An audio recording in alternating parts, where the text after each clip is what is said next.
Hello everybody and welcome in this Python course. In today's video, I will try to talk about the comments. So we will understand why should we use the comments and how to make them within Python. Then we will try to represent or present the variables within Python by talking about declaration, data types, manipulation and representation. Then we will try to talk about the user interfaces like print and input. We will also understand how we can import libraries within Python. Then, at the end of the video, I will give you 3 projects just to put into practice what we have learned in this video and give you a chance to understand more. Okay, so let's get started.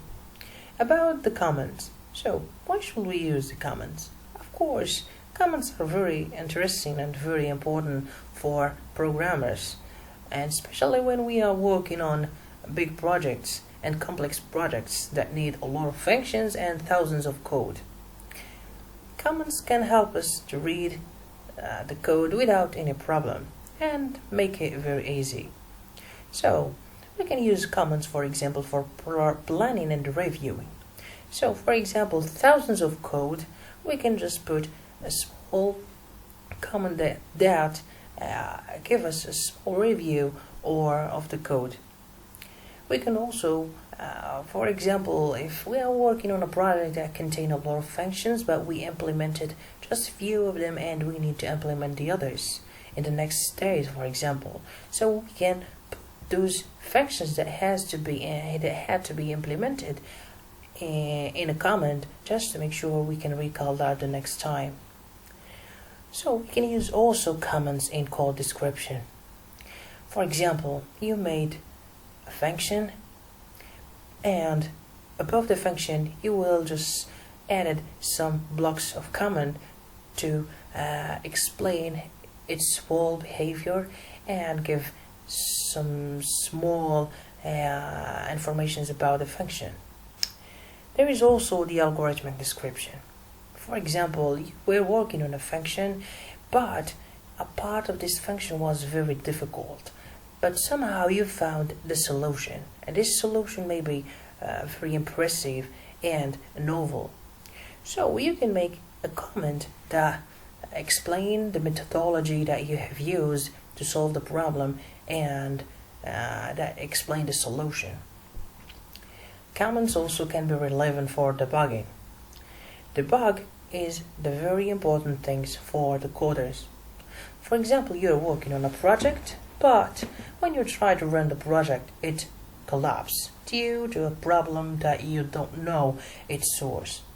So, to detect the source, we try to do the debugging.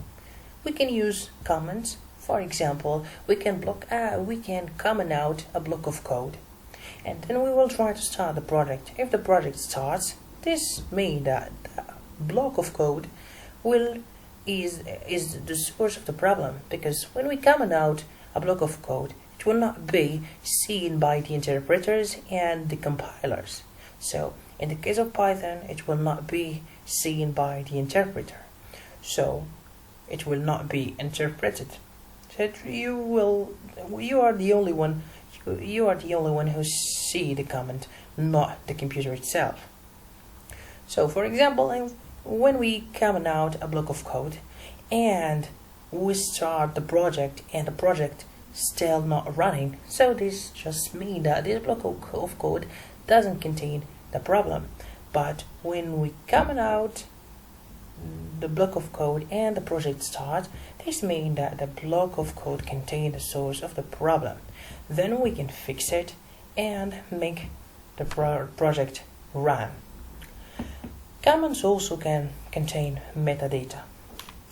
So this metadata can contain informations about the user and maybe informations about the useful links and the articles, or maybe the papers that you have used to write your code. Okay, so now we will try to see how we can use comments in Python.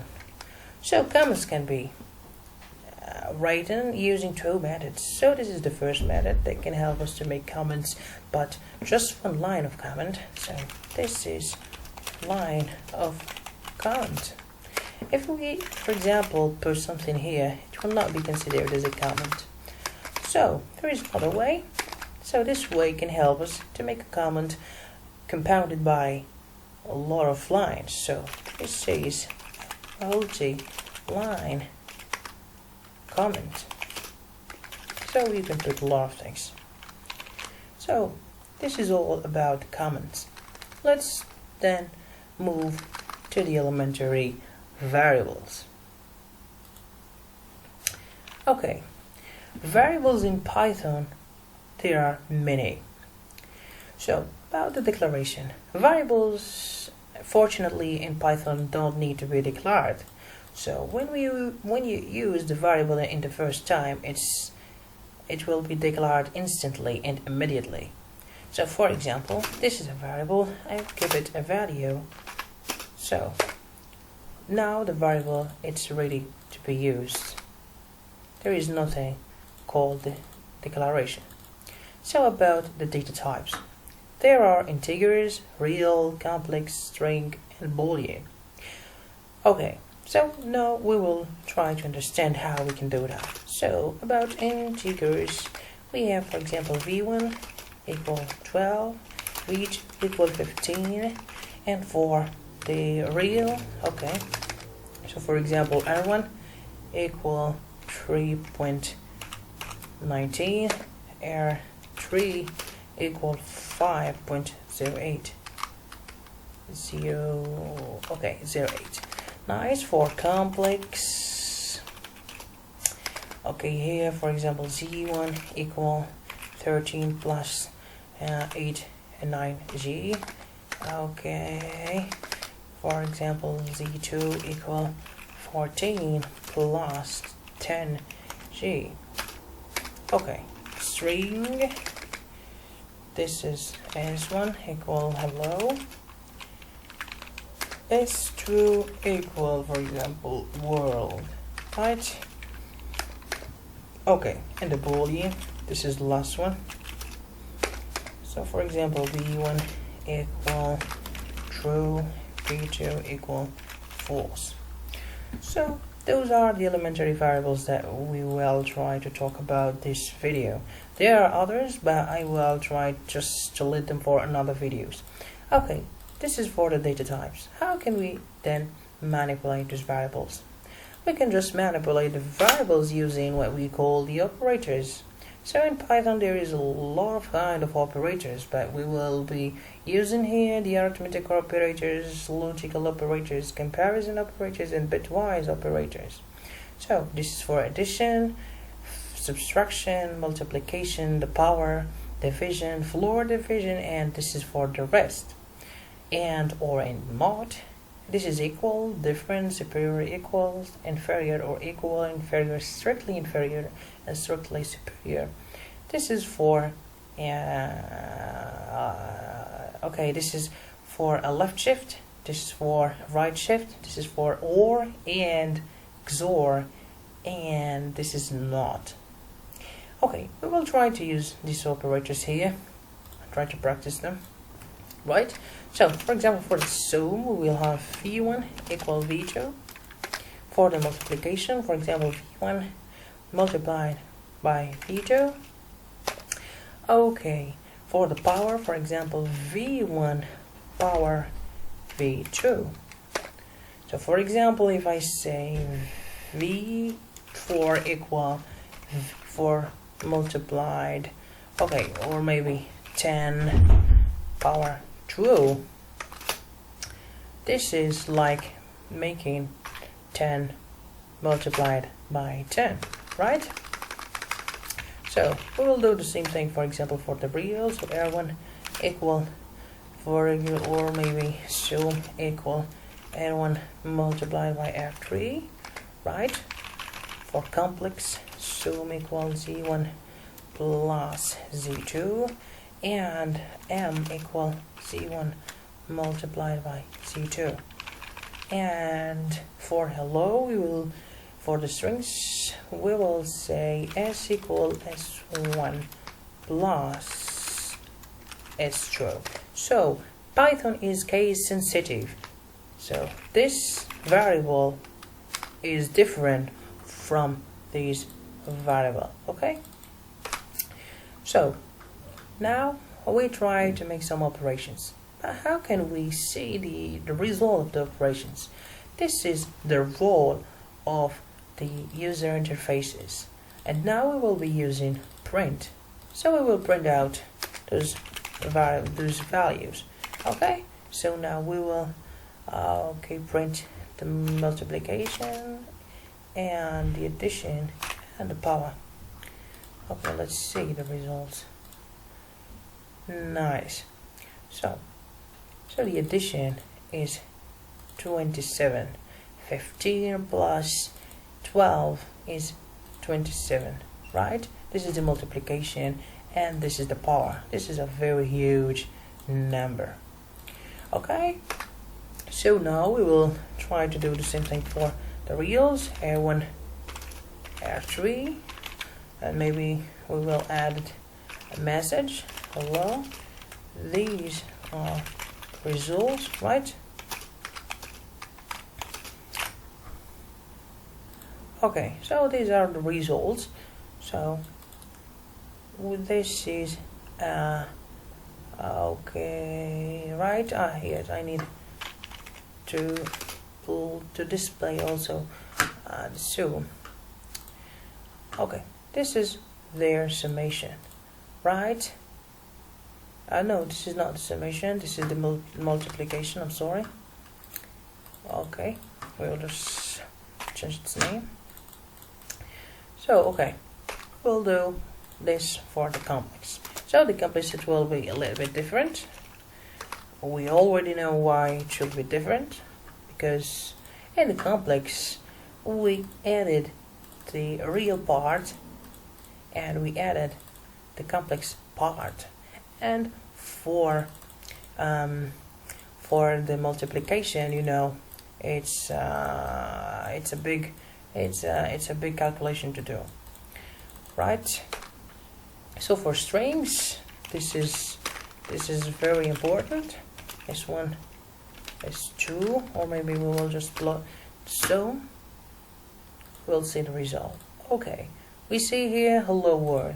This means that the sum actually is the concatenation of S1 and S2. This is very important. We can, for example, add it. Okay, this is the result, right? And this will concatenate this text with S1 and S2. So this is the final result, right?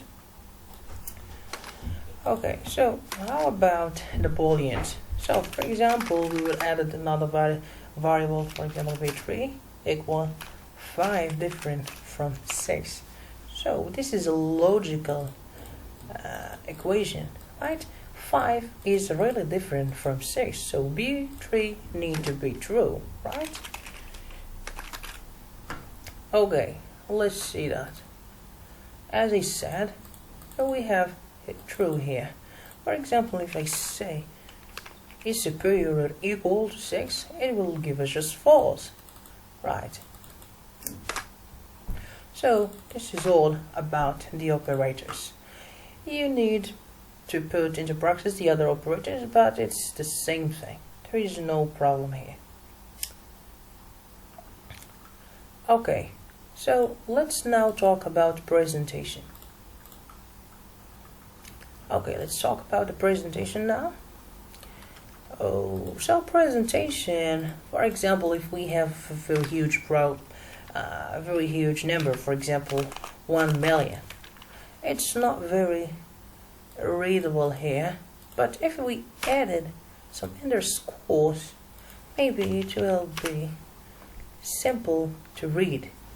So this and this are the same thing, just this is more readable than that.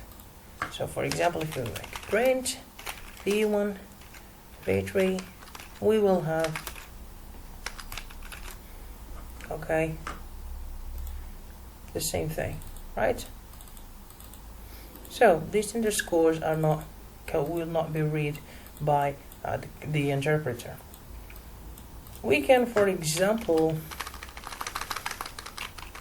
make another variable, for example b5. We can put it now in another base. So this is the decimal base. Maybe we can do b 0b and, for example, 0 1. So this is binary representation, and this means just 1 b5. Okay, so for example we will make 3, so 1 1, and this will just give us 3. There is also a hexadecimal representation, so 0x03. This will give us just 3. 0x0a. This will give us 10, right? There is also the octal representation, for example 07, right? This will give us just 7. And finally, those are the representations. But how can we do if we want the opposite? For example, we have v4 equal 100 and we want to say the binary. For example, we can bind and we will put just the variable. Okay, so this is the binary format of 100. And same for hex, octal. So okay, so let's move to another thing. So now we will talk about input. So for example, we need to input a variable, or maybe to take a value from the user. So for example, we will say that v, but we will not give a value, we will say input, and we will, for example, make a small message, hello, give a value. So now the program or the terminal asks us to give a value, so we will just give, for example, 41, right? Okay, this is how we can use input. So now let's talk about libraries. Libraries are actually a bunch of codes that can help you and make the life a little bit easier. For example, you're working with some functions like the root square. The root square, all of us know that root square is a mathematical operator that needs to be implemented by, for example, big portions of code. But if you need to use the root square, you will not be supposed to make again the big portion of code. You will use it directly because other persons made it already. So we will just use the library that contains the root square and then use the root square directly. So let's talk, or let's use the library mat. So if you want to import the whole library, we can make it like that.